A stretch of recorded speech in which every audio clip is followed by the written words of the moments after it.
So I was reading about pervious concrete and pervious pavements and asphalt and other stuff. And what briefly that is the idea to make, instead of a road or a sidewalk out of something that doesn't let rain in, it's something that lets rain actually go out through the sidewalk into the ground underneath. So I'm just going to just quickly draw that. But the idea why this would be better than having the rain just come down, these giant rain droplets, it's really thundering, is that if rain builds up on the surface and water builds up on the surface, a couple bad things happen. First bad thing, the water can freeze, the water can make the road slippery, it can mix with chemicals, and that's been shown to increase hazardous road conditions. Most car crashes that don't have people that are drunk or high occur in hazardous road conditions, such as slippery roads and rain. Another way that is another advantage is it actually makes the water clearer. It has less contaminants, because what happens with the water now is now the water, if it goes straight through, it picks up less junk than it would otherwise. It just goes straight through, and the junk that it would pick up and overflow to the sides over here does not flow over the sides. It does also has less time to chemically react, dissolve stuff,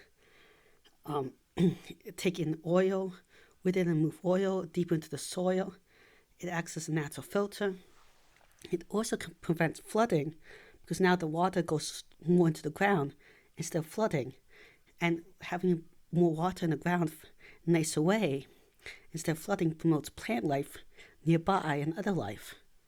So it sounds like a great idea, this concrete or asphalt or pavements that let in water.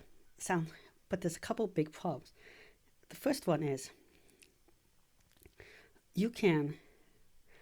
when you let in water, and if water freezes, it expands.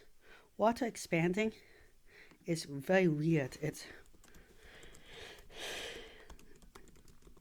I'm going to show a picture, but unlike most chemicals, when they freeze, they don't expand. But water forms this weird hexagonal structure, which I'm showing here. Or here, there's a great image with ice versus water, where in ice everything lines up to take in more space with the hydrogen bonds and oxygen bonds. One hydrogen from one water molecule and another one from another one points themselves to one oxygen molecule, and this makes this like it actually makes a hexagonal shape, which they don't show very well here. Here they show better. Or here. I don't know why that image is inaccurate, but it gives you the idea bigger. Here's a really nice image, even though it's not letting me blow it up nice and big. But yeah, it takes up so much more space, and that just can crack the pavement and destroy pavement, which is already a huge problem in maintenance, especially if you're in a poor place where you just can't repave the road every hour or something. So that's a huge problem. Another way is a lot of these pavements are a lot less strong because they're made porous with holes, and holes make them less strong, so again they don't last as long. There's been a couple ways around this, and none of them are perfect. One of the ways around this that they have done, very simple, is instead you use something like a cobble road. And a cobble road, or roads with these big cobbles and bricks, can last for years or decades. But they offer a huge problem for people and cars. For cars, it's obvious. It's bumpy. It can more lead to flat tires, wears on the tire. You can have more noise. It also uses up more energy. It's less energy efficient actually for the car, so more pollution that way, because your car has to have more friction and go over all these little bumps. It's less of a problem if you're walking until you're disabled in like a wheelchair or something, have that problem with moving. So a cobbled road system is not the perfect solution in many, many cases. Some specific cases it might work. You could also, another way that people have tried, which is also not the best solution at all, is that people have tried to make it not fully impermeable, but it's like the first 1 or 2 inches is permeable to water, and that means it soaks up the first little bit of rain, goes into it, and then it flows, the rest of the rain flows out the sides, or more slowly. It acts like a little bit of a buffer. So it doesn't work perfect, but it's better than nothing. Some water can pool there, and it doesn't get slippery as fast, and if it's a light storm, it might not get slippery. This solution, the idea is that when it freezes, this still gets damaged and everything, but you only have to replace a top bit of, or maintain a top bit of the road, not the whole freaking road. It's also not as strong, but a thinner layer, that's not as big deal. I mean, if you have paper is not the strongest material, but if you have paper on top of metal and you put a car, that's okay. Making a paper road is not a good idea. I think there might be a different solution that's in between. I don't know, it would be more of a technical challenge to make what I'm proposing, but it does seem possible in my way very much, and I don't think it would use up as much energy. And that would be to have really strong materials like here. I'm going to draw it, and almost think of these strong materials I'm going to draw like a brick wall. So imagine a brick wall if you can't see what I'm drawing, where the bricks are not perfectly on top of each other. They're staggered, like in a normal brick house. So these hard bricks make a hard, even surface, and water can flow in between the bricks in these little gaps I'm making. These little gaps are then filled in with, so water still can, it's not super fully permeable, but water still can flow in.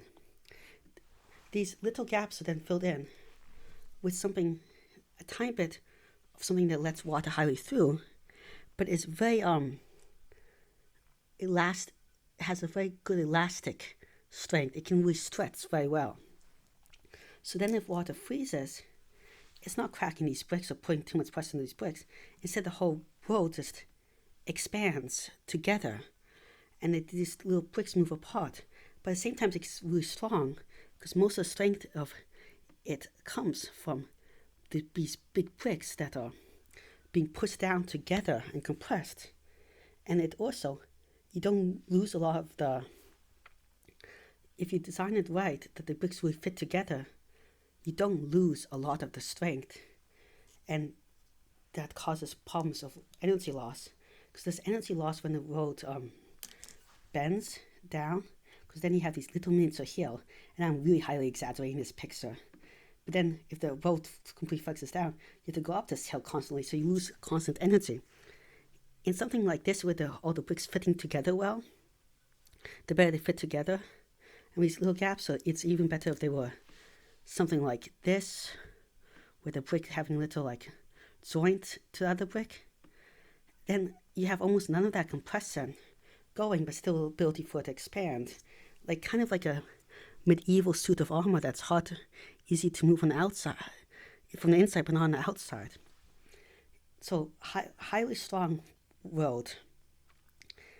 It would be hard to build because you have to build in the individual layers of bricks in first, but it could last a lot longer because you could make it from stronger material. You don't have to worry about freeze and thaw damage, and it'll be much better for the environment. This is just a quick idea, but I think it's worth looking into, especially in America where we redo roads all the freaking time. Well, thank you very much for this quick talk. I hope you found it an interesting idea. And if you have any comments, ideas, or questions, just leave them in the comments below. I'll try to look at all of them.